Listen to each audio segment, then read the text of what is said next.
Hello everyone, isang magandang gabi sa inyong lahat. Ayan. O ayan, nakikita ninyo yan.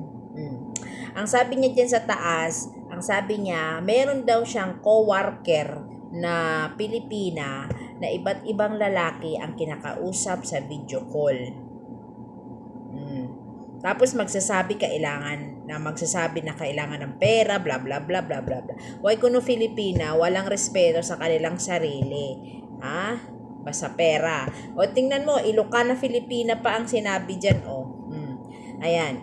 Kasi kayo naman kasing mga Filipina na nandiyan dyan, nakatrabaho niyan. Huwag kasi kayong magpapakita ng mga galawan ninyo, di ba? Huwag kayong magpapakita sa kanila ng isang rason para i-bully kayo, para i-mock kayo. 'Di ba? Kagaya niyan, iba't ibang lalaki kuno ang kinakausap ninyo.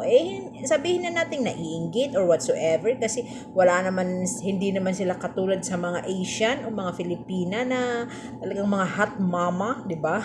So, kaso lang nagpapakita kasi kayo ng rason para talagang bulihin kayo, para talagang maliit na lang yung tingin sa atin ng mga ibang lahi. Ha? Kaya, Diyos ko, wag nang kumirengkeng. Pag meron kayong mga kasamahan sa loob ng kwarto ninyo, wag na kung sino-sino ang kinakausap ninyo. Kaya kagaya niyan, nilagyan pa kayo ng ganyan. Ano ba yung hayop na yan? Sheep ba yan? O naglaylayan na yung dede.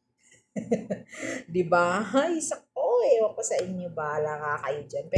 Pero lesson learned na lang talaga. Pag meron kayong mga kasama sa loob ng kwarto ninyo, or meron kayong mga ganito na hindi matigil ang utak, hindi matigil. Kasi mali din naman kasi talaga kayo. Ba't naman kasi kayo nakikipag-usap sa iba't ibang lalaki sa video call? Ha?